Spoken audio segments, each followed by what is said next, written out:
Assalamualaikum warahmatullahi wabarakatuh. Perkenalkan kami dari kelompok 1 ingin mempresentasikan hasil tugas kelompok kami yang berjudul Negara Serikat. Sebelumnya perkenalkan, nama saya Sandi Martin Aldi. Saya Raden Satria Putra. Saya Stefani Putri Valevi. Baik, materi pertama akan dibahas oleh saya sendiri. Yang itu materi pertama ada pengertian dari Negara Serikat. Negara Serikat adalah bentuk pemerintahan di mana wilayah-wilayah yang berbeda atau entitas politik otonom bersatu di bawah satu pemerintahan pusat. Negara Serikat memberikan tingkat otonomi yang lebih besar kepada entitas lokal untuk membuat keputusan dalam hal-hal seperti pendidikan, kebijakan ekonomi, dan hukum yang tidak diatur oleh pemerintah pusat. Negara Serikat memiliki konstitusi yang menetapkan batasan-batasan kekuasaan antara pemerintah pusat dan wilayah-wilayahnya. Hal ini bertujuan untuk memastikan bahwa baik pemerintahan pusat maupun pemerintahan wilayah beroperasi sesuai dengan garis besar yang ditetapkan dalam konstitusi. Baik, materi selanjutnya itu adalah siapa pencetus dari Negara Serikat. Selanjutnya adalah siapa pencetus Negara Serikat. Pencetus Negara Serikat bisa berasal dari berbagai pihak tergantung pada konteks dan sejarahnya. Sebagai contoh, dalam konteks Amerika Serikat, Negara Serikat itu sendiri pertama kali dicetuskan oleh para pendiri negara seperti Thomas Jefferson, James Madison, dan lainnya. Dalam rangka menyusun konstitusi Amerika Serikat pada tahun 1787, mereka ingin mengatasi kelemahan konfederasi sebelumnya dan menciptakan sistem federal yang lebih kuat. Di negara lain seperti Jerman, pencetus Negara Serikat mungkin berasal dari tokoh-tokoh politik dan pemimpin regional yang ingin menciptakan persatuan politik yang lebih besar, sambil mempertahankan otonomi wilayah-wilayah yang ada. Dalam banyak kasus, pencetus Negara Serikat adalah para pemimpin politik, intelektual, dan sosial yang memiliki visi untuk menggabungkan entitas politik yang berbeda menjadi satu kesatuan yang lebih besar. Selanjutnya ada kapan Negara Serikat mulai berlangsung di Indonesia. Kesepakatan Konferensi Meja Bundar KMB pada 23 Agustus tanggal 2 November 1949 di Den Haag, Belanda. KMB dilaksanakan dihadiri oleh perwakilan negara Republik Indonesia, perwakilan negara Belanda, dan perwakilan negara bagian-bagian di Indonesia.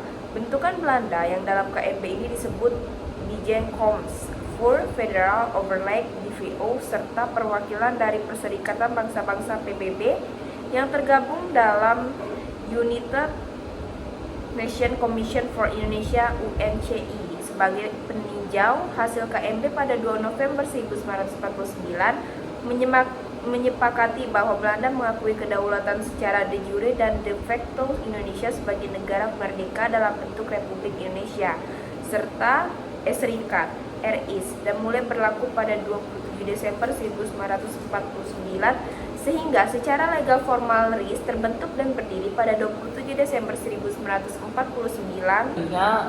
Kenapa terbentuknya Negara Serikat? Negara Serikat adalah bentuk pemerintahan di mana beberapa entitas politik mandiri bergabung untuk membentuk satu kesatuan politik yang lebih besar.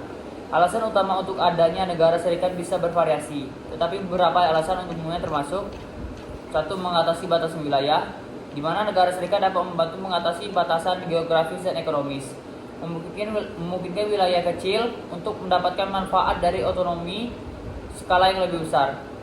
Nomor 2, pembagian kekuasaan, di mana Negara Serikat memungkinkan pembagian kekuasaan antara pemerintahan pusat dan entitas-entitas yang lebih kecil, seperti negara bagian atau provinsi, untuk memperjuangkan kepentingan lokal sambil tetap terhubung dengan kepentingan nasional. 3, perlindungan kebudayaan dan bahasa.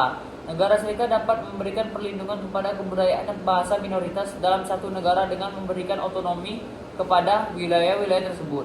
Yang keempat, itu ada keuntungan politik.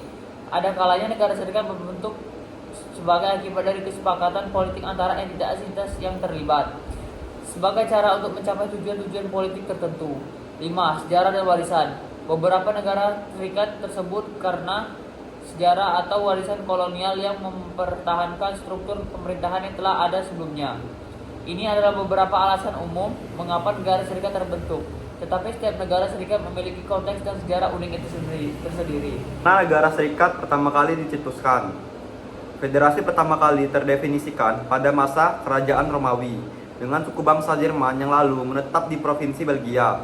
Kira-kira pada abad keempat Masehi, kala itu mereka berjanji untuk tidak memerangi sesama, tetapi untuk bekerja sama saja. Pada saat ini, sebuah federasi dikatakan sebagai sebuah bentuk pemerintahan yang beberapa negara bagian bekerja sama dan membentuk satuan. yang disebut dengan negara federal. Masing-masing negara bagian memiliki beberapa otonomi khusus, dan pemerintah pusat mengatur beberapa urusan yang dianggap nasional. Dalam sebuah federasi, setiap negara bagian biasanya memiliki otonomi yang tinggi dan bisa mengatur pemerintahan dengan cukup bebas. Ini berbeda dengan sebuah negara kesatuan yang biasanya hanya ada provinsi saja. Kelebihan sebuah negara kesatuan ialah adanya keseragaman antar semua provinsi. Bagaimana sistem pemerintahan negara serikat? Ada 3 sistem pemerintahan negara serikat, yaitu pertama pemerintahan pusat federal. Kewenangan nasional, pemerintah pusat memiliki kewenangan atas urusan nasional seperti pertahanan, kebijakan luar negeri, mata uang, dan undang-undang yang berlaku di seluruh wilayah konstitusi. Terdapat konstitusi nasional yang menetapkan kerangka kerja pemerintah pada serta hak dan kewajiban warga negara. Kedua, pemerintahan daerah, regional, atau provinsi negara bagian. Otonomi wilayah. Wilayah-wilayah ini memiliki kewenangan dalam sejumlah aspek seperti pendidikan, hukum pidana, kesehatan, dan kebijakan lain di tingkat lokal. Kekuasaan wilayah lokal, pemerintahan daerah dapat membuat keputusan yang sesuai dengan kebutuhan, budaya, dan keinginan masyarakat sekelompok. Pembagian kekuasaan yang jelas. Ketiga ini adalah dalam sistem negara serikat terdapat pembagian kekuasaan yang jelas antara pemerintah pusat dan daerah, memastikan bahwa kewenangan dan tanggung jawab diatur dengan baik. Sekian presentasi dari kelompok kami. Apabila kelompok kami ada kekurangan, kami minta maaf. Wabillahi taufiq wal hidayah. Wassalamualaikum warahmatullahi wabarakatuh.